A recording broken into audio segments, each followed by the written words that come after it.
بالنسبة للفنان الكاتب إبراهيم مبارك، أنا حاولت يعني أدخل في عالم القصص اللي يكتبها إبراهيم من خلال مجموعة قصص الخان اسمها، وأدركت أن إبراهيم هو يحاول أن يخرج من الجانب المعاصر إلى الجانب القديم الموروث في دولة الإمارات العربية. طبعا هو سعيد بالتطور وفي نفس الوقت يعني يتألم مع التغييرات الحاصلة بالإنسانية، لأنه هو يركز على هذا الجانب الإنساني.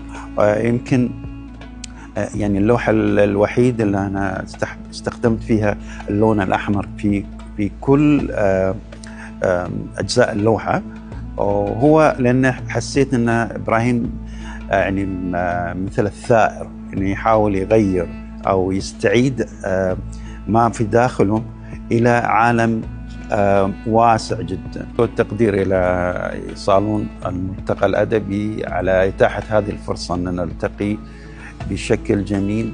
تحياتي لكم.